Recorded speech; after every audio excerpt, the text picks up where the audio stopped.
Hey, this is Jamie at Useful Knowledge. Today we're going to show you how to make homemade watermelon jelly, and we're going to show you how to can it the old-fashioned way. Now, we came up with this recipe here at Useful Knowledge because we wanted to make a great tasting watermelon jelly that actually gelled the way you expect good jelly should. So stay tuned, we're going to show you how to make it. And Shyler Stapleton, here's the video you requested. Okay, here's what you're going to need to make watermelon jelly. You're going to need half of a regular size watermelon. You're going to need 4 ounces of lemon juice, and you can get that out of 3 lemons. You're going to need 4.5 cups of sugar. I use the raw cane sugar. You can use the regular white refined sugar. And you're going to need 2 boxes of Sure Gel. Alright, first thing we're going to do, we're going to cut this watermelon.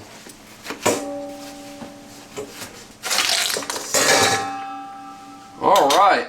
So I bought this watermelon. They told me they were getting red seedless in, and there's not a lot of seeds in this watermelon. So we're going to take half of one of these watermelons and we're going to dig the flesh out of it, because ultimately you're going to want 4 cups of watermelon juice out of this half of watermelon. Okay, what I like to use to dig out watermelon is just an ice cream scoop.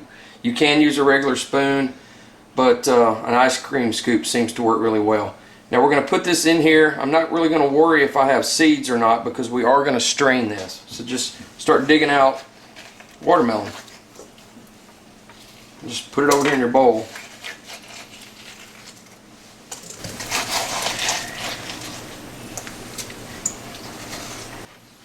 Okay, we've got this half of watermelon just about completely dug out.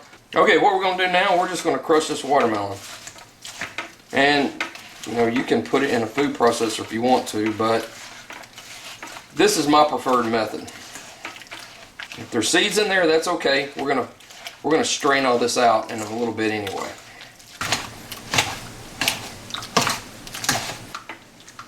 Okay, we're gonna stop here and see how much juice we have at this point. Okay, so what we're gonna do now, we're gonna strain this watermelon flesh, and I'm just putting it through a strainer here. We're gonna get all the juice out of it we can.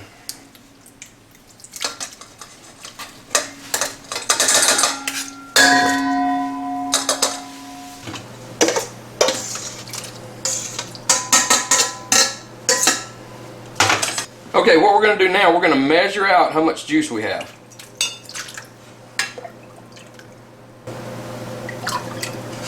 Okay, that 1/2 watermelon, once we actually crushed it up, we got 4 cups of juice out of it, and that's what we're going to use to make our jelly. Now, if it didn't give you quite 4 cups, you can always crush this up some more to make some more juice. Okay, to get things started, go ahead and put 8 8-ounce jelly jars in your oven and set your oven to 250 degrees Fahrenheit.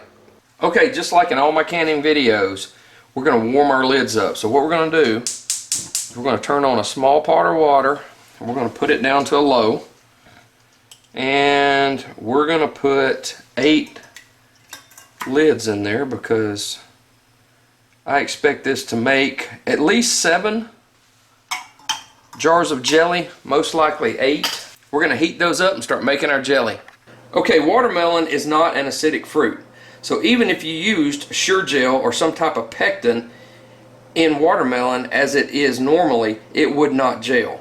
So in order to have it gel to make jelly, you need to bring down the pH, and we use that with lemon juice, and that's going to raise the acidity.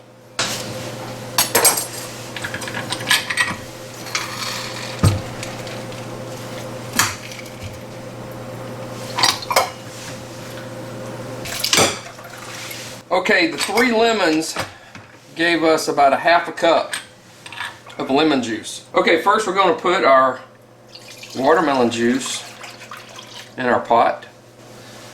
And just for giggles, we're going to check the acidity of it. So you can see here, this is just floating around.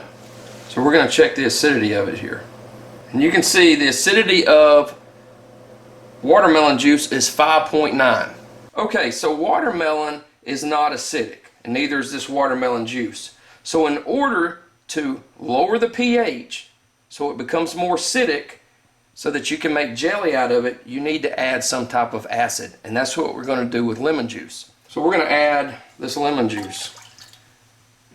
And this is a half a cup of lemon juice. As you can see, it's dropping. So we actually got down below 4. We're at 3.9. It ended up being a little bit more than half a cup of lemon juice, but that was up. We got to 3.8. Okay, so what we're going to do now, we're going to add in our pectin. This is going to be 2 packages of pectin. Alright, we're going to stir this up till it dissolves. For even more giggles, we're going to check and see where our pH is after we added our Sure Gel pectin. We're at 3.1. So we've got this watermelon down to where we can make some jelly. Okay, all we're going to do at this point, we're going to turn this on and we're going to bring it up to a full rolling boil. Now, a full rolling boil is just simply a boil that can't be reduced when you're stirring it constantly. That's going to take a few minutes to get there. So you do not have to stir this constantly, but you should stir it often as it warms up. Okay, just keep an eye on it. This is starting to boil around the edges. And don't worry about this foam, we'll get that out later.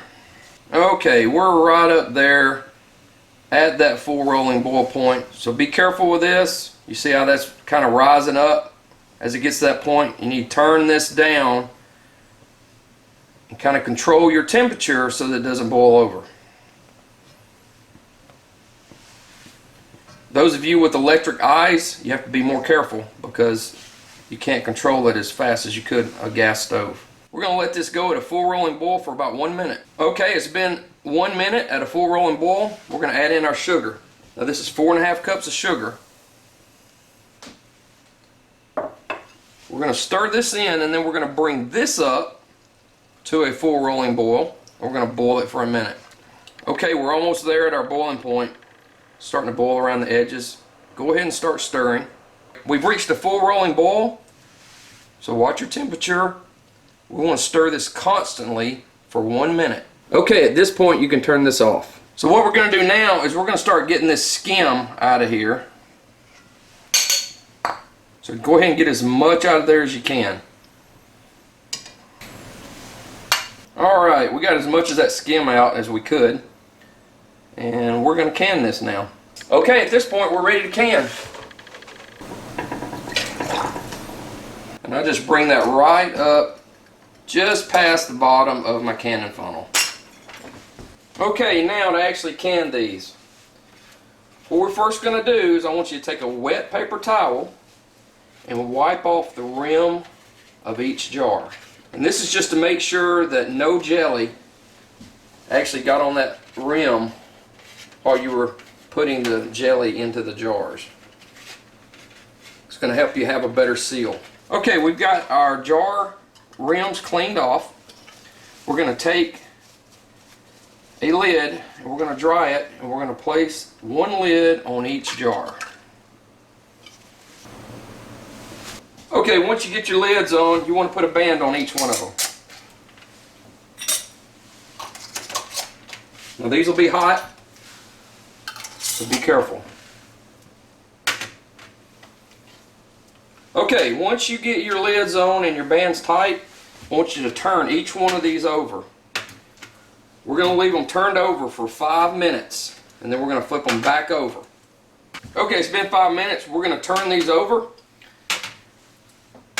And in about 15 to 30 minutes, these will start pinging. So they're going to sing to you as they seal. So my suggestion, once they seal, let them sit here overnight or at least about 8 hours so everything will gel up. Try to resist getting into these too early. Okay, well I'm going to show you how well this watermelon jelly actually gelled. You can see it gelled really nicely. We made this last night and you can see how well this watermelon jelly's already gelled. So we hope you gained some useful knowledge on how to make watermelon jelly that is tasty and will actually gel the way you expect good jelly to gel. This watermelon jelly actually tastes a lot like a watermelon Jolly Rancher. Thanks for watching.